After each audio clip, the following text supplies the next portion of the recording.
굿모닝 애청자 여러분, 안녕하십니까? 코로나로 인하여 우리의 신앙생활이 바닥을 친 사람들이 참 많습니다. 교회가 무너지고 문을 닫은 교회가 속출하고 있습니다. 지금까지 지탱한 교회들은 이제 일상으로 돌아가게 되면 아마 30에서 40% 정도의 출석이 떨어져 있을 것이라고 생각이 됩니다. 이제 우리는 예배를 회복해야 하고 우리의 신앙생활을 회복해야 합니다. 위드 코로나로 가면 저절로 우리의 신앙이 회복이 되는 것이 아닙니다. 그래서 혹시 우리들의 모습이 라오디게아 교회의 모습은 아닌지를 살펴보고 있는 것입니다. 지난 시간에 우리는 왜 라오디게아 교회가 칭찬 한마디 받지도 못하고 책망만 받았을까를 보았습니다.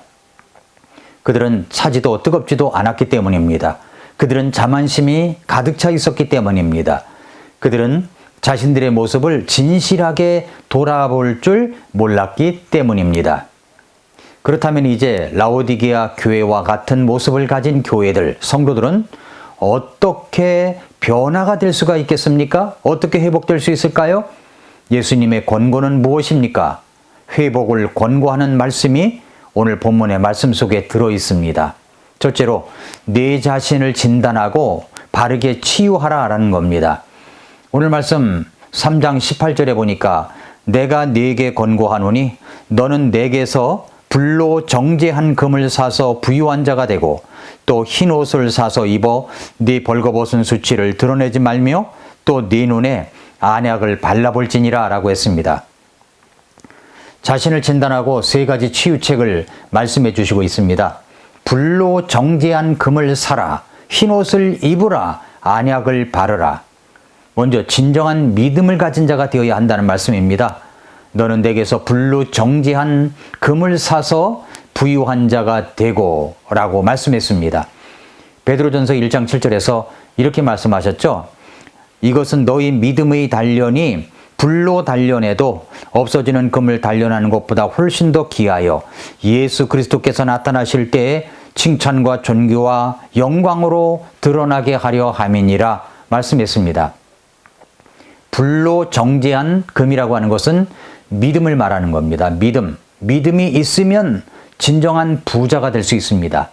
라오디게아 교회의 믿음은 순수하지 못했습니다. 그래서 주님은 불로 정제된 금, 순전한 믿음을 가지고 있어야 함을 말씀하십니다. 믿음으로 충만한 사람, 믿음이 뜨거운 자가 되라고 하시는 것입니다. 그런데 그 불로 정제된 그 믿음을 어디서 사라고 하십니까? 예수 그리스도에게서 사라고 하십니다. 예수님을 믿는 순수한 믿음을 예수님에게서 구해야 함을 말씀하십니다.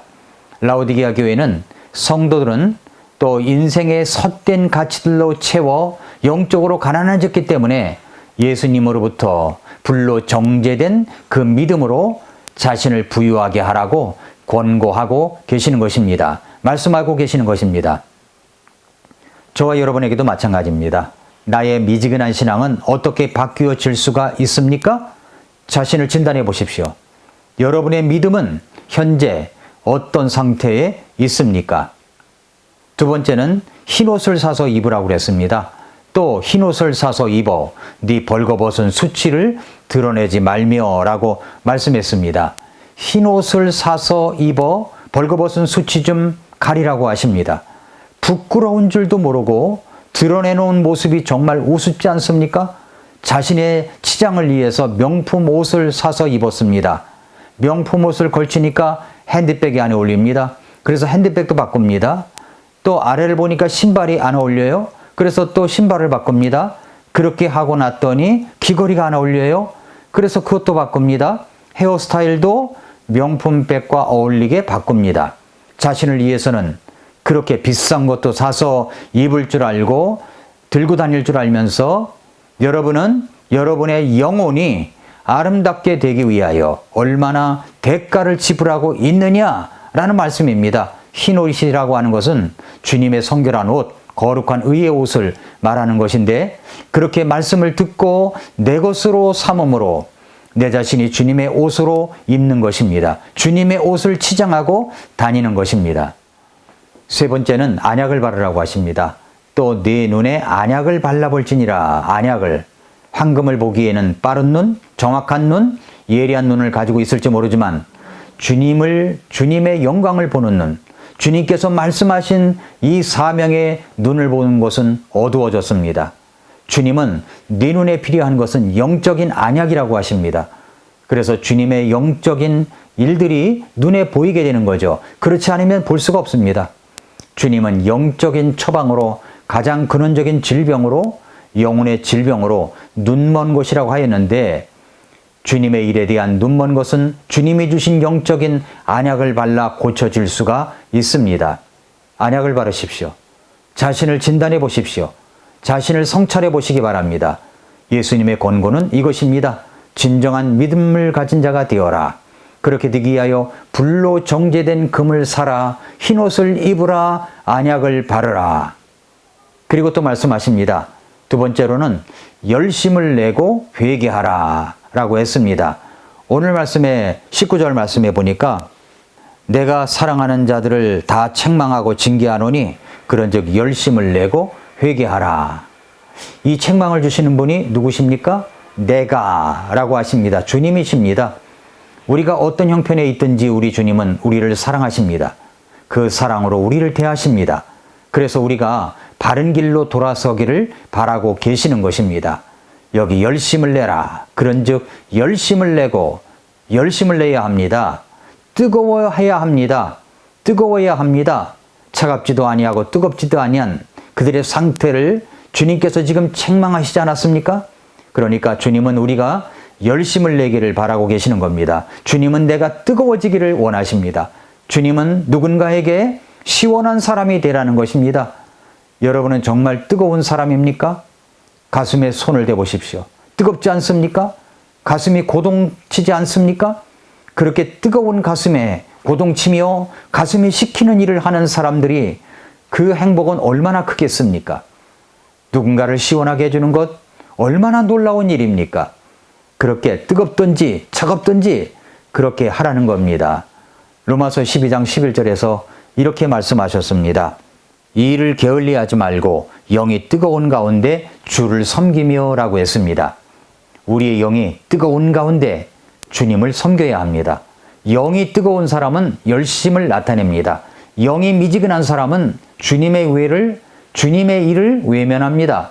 주님께서는 여러분의 영이 뜨겁게 되기를 바라십니다. 그렇게 권고하십니다. 우리 주님께서 사랑하시는 마음으로 여러분을 책망하시고 징계를 하신다고 하십니다.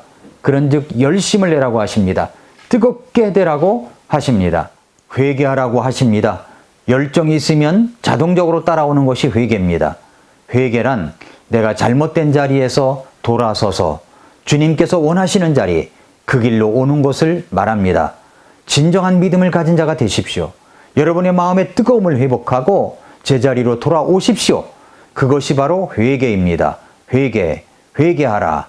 내가 사랑하는 자들을 다 책망하고 징계하노니 그런즉 열심을 내고 회개하라 라고 말씀을 하신 것입니다. 세 번째로는 주님을 내 인생의 주인으로 다시 모시십시오.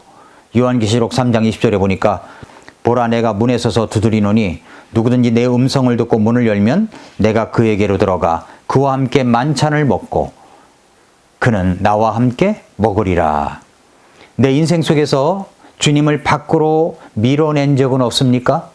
예수님은 구주와 주님으로 영접한 적이 있는 사람들은 이제 그 예수님이 내 인생의 주인, 주재권을 내드려야 한다고 말씀하십니다. 인생을 다 살아보지 못한 우리는 우리의 인생길을 잘 모릅니다. 한 번도 가보지 않은 길을 우리는 가고 있는 것입니다. 그런데 주재권이라고 하는 것은 그 주님이 내 인생의 주인이 되어달라고 양도하는 것을 말합니다. 어쩌면 우리는 예수님이 내 인생의 주인이 되신다고 하는 것이 나를 귀찮게 한다고 생각할지 모릅니다. 나를 손해나게 하는 것이라고 생각하는지도 모릅니다. 아닙니다. 그렇지 않습니다. 여러분을 가장 빛나는 인생으로 만들어 주시기 위하여 그래서 하나님께서 계획이 있으시기 때문에 그렇게 말씀하시고 있는 것입니다. 이제 말씀대로 회개하고 돌아섰을 때 우리 주님은 무엇을 약속해 주시고 있습니까? 첫째로는 교제를 약속해 주셨습니다. 요한계시록 3장 20절에 보라 내가 문에 서서 두드리노니 누구든지 내 음성을 듣고 문을 열면 내가 그에게로 들어가 그와 함께 만찬을 먹고 그는 나와 함께 먹으리라. 자, 주님이 나와 함께 밥을 먹어주신다고 하십니다. 옛날에 고관의 집에 가면은 식사 시간이 되면 여러 개의 상이 차려지는 것을 볼 수가 있습니다. 제일 위 안방 상석에 상이 차려집니다. 그곳에는 이제 할아버지나 할머니, 아버지 같은 분이 자정하셔서 식사를 하십니다. 그리고 마루에 상이 차려집니다. 그곳에는 어머니, 고모, 삼촌 같은 분들이 식사를 합니다. 그리고 마당에 멍석을 깐 위에 차려진 상에는 며느리, 어린아이들이 둘러앉아 밥을 먹습니다. 마지막으로 부엌에는 하인들과 품꾼들이 식사를 합니다. 이러한 자리매김이 어떤 법으로 만들어진 것이 아닌데 흐트러지는 일이 없이 오랜 세월 동안 그대로 유지되었던 때가 있었습니다. 양반들이 결코 서민들과 한 상에서 식사를 하거나 주인이 하인과 같은 상태에서 음식을 나누는 일은 결코 없었습니다. 왜 그렇게 했습니까? 한 상에서 식사를 한다는 것은 바로 식사하고 있는 사람들과 형제됨, 가족으로서의 교제를 의미했기 때문입니다. 성경에 보면 예수님께서도 식사를 하실 때 죄인들과 세리들과 함께 마주 앉아 식사를 하셨던 적이 있습니다. 그러자 혹독한 비난이 쏟아졌죠? 그럼에도 불구하고 세리들과 죄인들과 함께 앉아서 식사를 하셨습니다. 예수님이 마치 그 일을 하러 오신 것처럼 말입니다. 그들과 같이 식사를 하신 것은 그들을 하나님 앞으로 부르기 위한 방법이었고 회개시켜서 하나님과의 관계를 회복시키는 일 때문에 그렇게 하신 것입니다. 그래서 교제를 예수님 안에 들어오면 우리가 회복이 되면 교제가 회복이 됩니다. 두 번째로는 주님의 왕좌에 앉게 해 주신다고 하셨습니다. 오늘 본문 말씀 3장 21절을 보십시오. 3장 21절에 보면은 이기는 자에게는 나 역시 이긴 뒤에 내 아버지와 함께 그분의 왕좌에 앉게 된 것 같이 나와 함께 내 왕좌에 앉는 것을 내가 허락하리라. 그 옛날 중동에서는 왕의 왕좌 옆에 가장 큰 공을 세운 신하를 앉히는 자리가 있었습니다. 거기에 앉는 신하는 생애 최고의 특권을 누리는 것입니다. 이와 비슷하게 하나님 아버지의 왕좌와 함께 앉는다는 것은 하늘나라에서 영원토록 교제하리라는 의미입니다. 주님은 이 땅에서도 영원토록 주와 함께하며 주님의 인도 앞에 민감하게 반응하는 사람들을 통해서 자신의 일들을 펼쳐 가십니다. 사랑하는 애청자 여러분, 성도 여러분, 우리는 주님 앞에서 뜨거운 사람이 되어야 합니다. 뜨거운 교회가 되어야 합니다. 누군가를 시원하게 해주는 사람, 교회가 되어야 합니다. 차든지 뜨겁든지 하라. 주님께 뜨거워져서 쓰임받는 하나님의 사람들, 주님의 교회가 되기를 원합니다. 귀가 있는 자는 성령님의 교회들에게 하시는 말씀을 들어야 합니다. 오늘도 미라클 모닝입니다.